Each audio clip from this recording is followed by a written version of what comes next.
Hello friends, welcome to another video on Tutorials Point with me, Richa. Today, under the customer service module, we will talk about customer expectations. Well, let's see what is there for us on the agenda today. We'll talk about what exactly is customer expectation, the meaning of customer expectation. We will understand the 5 levels of customer expectations, techniques for exceeding the customer's expectations, cultivating credibility in customer service, importance of values and ethics in customer expectations, and last we will talk about what are the new trends in customer service. Well, I'm very excited to teach you on this particular module, so let's get started. Well friends, if I have to make you understand what exactly is customer expectations, there is a very simple and a brief explanation of the same. Customers hold both explicit and implicit performance expectation for attributes, features and benefits of products and services. Well, in short, customer expectation is whatever the customer expects after he has bought the product or the service from that particular brand or company. Well friends, we'll talk about 5 levels of customer expectations. These are very essential to understand what exactly are the levels under customer expectation. This is what goes on inside the mind of a customer. The first one is explicit expectation. Now, explicit expectations are mental targets for product performance, such as well-defined performance standards. It's something that the customer generally expects because that has the standard been already defined through them by another organization. So they really want to know, okay, this is what my expectation is because of the kind of performance or something which is already been set, a standard which has been set already which needs to be maintained, and that is what is explicit expectation. Implicit expectation, that is the level 2, which means reflect established norms of performance. Implicit expectations are established by business in general, other companies, industries and even cultures. Well, explicit is more to do with the standard already been set, and implicit is to do with what is internally important for a company or a business in general. That can have cultures, values and principles of that particular company where the customer is doing a business from. The third one is static performance expectations. Let's understand what is this. Performance measures related to quality of outcome may include the evaluation of accessibility, customization, dependability, timelines, accuracy and user-friendly interfaces. Well, to understand this in a very simple way, it is all about the way you are able to make a customer happy, not only by your product and service, but also in terms of your delivery, your timelines, and whether you're really able to make your customer expectations versus the reality of the service. That is what is static performance expectation from a customer. The fourth one is technological expectation. Well, the world revolves around technology and everything has gone digital nowadays. So let's understand what this is. Technological customer expectation focuses on the evolving state of the product category. Nobody wants to buy the same kind of things what they have bought before. So they're really looking at technology, be it online marketing, or they're looking at buying from Amazon or buying from Flipkart or Alibaba, etc. So how have you been able to promote your product and services on the online platforms is what technological expectations of the customer is all about. The fifth one is a situational expectation. Well, in building a customer satisfaction survey, it is also helpful to evaluate why pre-purchase expectations or post-purchase expectations or satisfaction may or may not be fulfilled or even measured.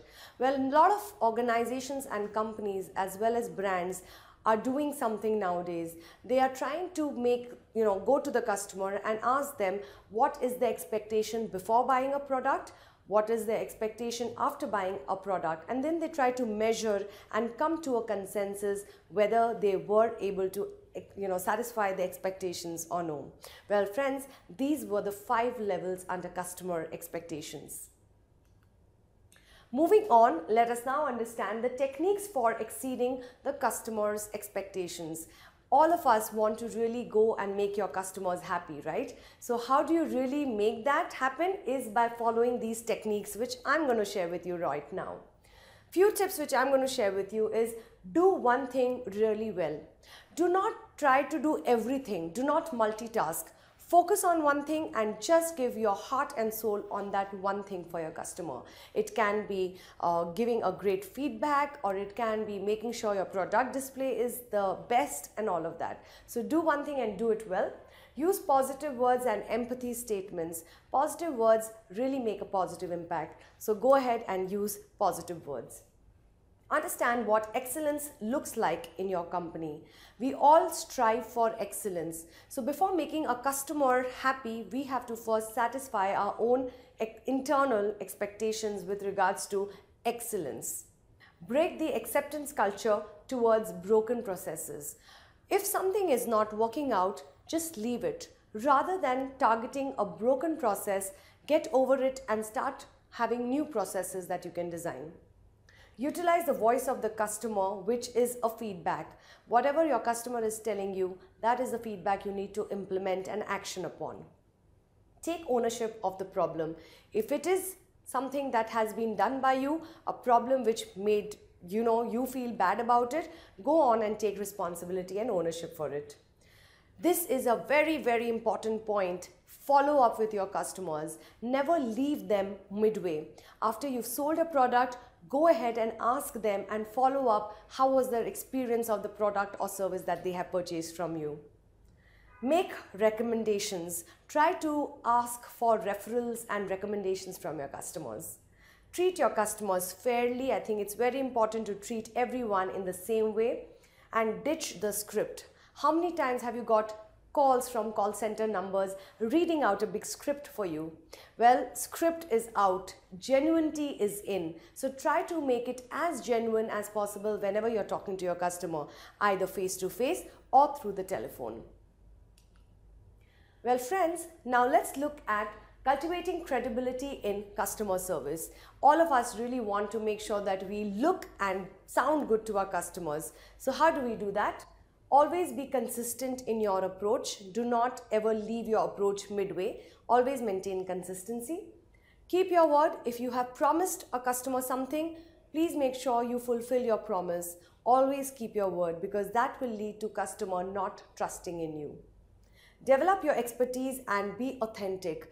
Be unique in your own way as you can. Do not copy your competitors. Just be yourself. Customers and co-workers should be treated with the same level of respect. Now what happens is that we treat our customers very nicely because they are the money bank in our business, or they are the revenue providers in our business.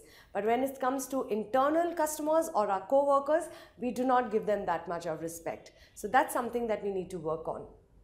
Build a web presence. Everything is becoming very, very digital nowadays. So make sure that your company or brand has a web presence in terms of a website, a social media platform, etc. Friends, let's understand what is customer value all about. Well, a customer value is the satisfaction that the customer experiences or expects to experience by taking a given action related to the cost of that particular action. A customer value, simply put, is what the customer really values about you, and you need to make sure that you give them the best value for the product or service that they buy from you. Now, what is the importance of these values as a customer? Prospective customers are not looking for your products or services, so make sure that you are not reaching out to anybody who's not within your target audience. Customer value means different things to different customers. Well, let's understand customer value is the same for everybody. So do not make sure that you are giving a different value to a different customers. Treat everyone in the same way. Uncovering the customer needs lets you align a customer value. So making sure that you are not going, rather you are going out of your way to understand the need of the customer. So uncover the customer needs. Customer value has a time frame that creates urgency.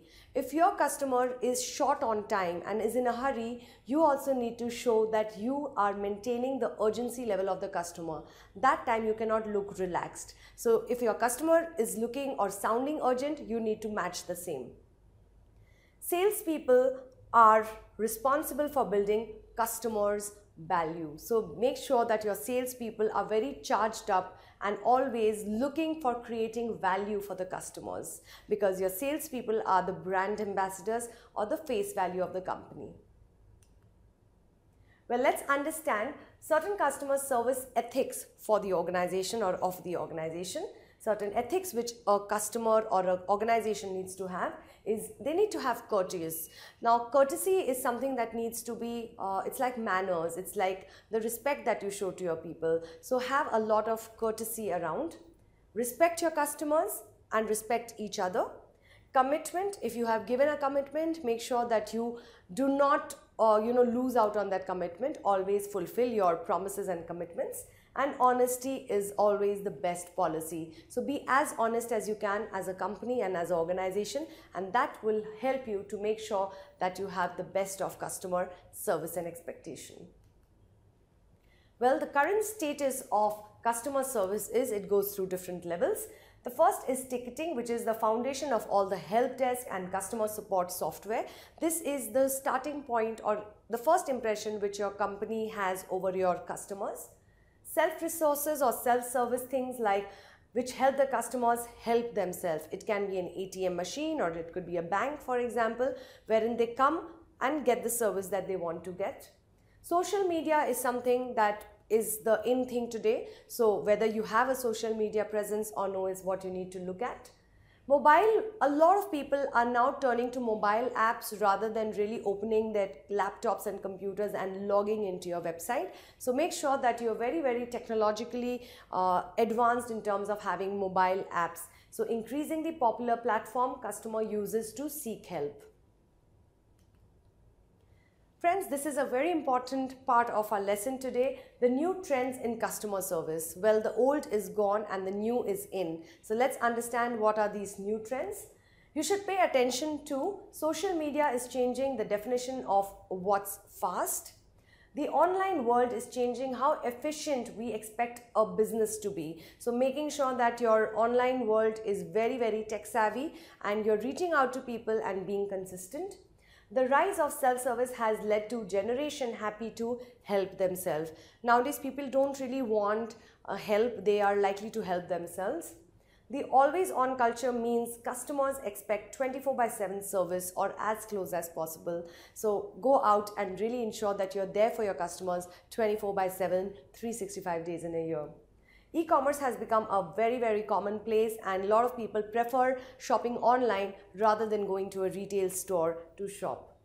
Channel or device hopping habits means customers expect omni-channel services. So people don't want to stick to one particular brand or one particular channel. They're looking at alternatives and they're also looking at your competitors. Social media has made the customer feel more empowered. So anytime they have a bad experience, they're likely to go to your Facebook account or Twitter or Instagram and post their dislike to you. Well, friends, that is what we have understood in this entire segment of customer expectations. I hope you have enjoyed listening to this particular module and I hope you have learned a lot on what is customer expectations all about. Thank you for watching us and good day. Tutorialspoint.com. Simply easy learning.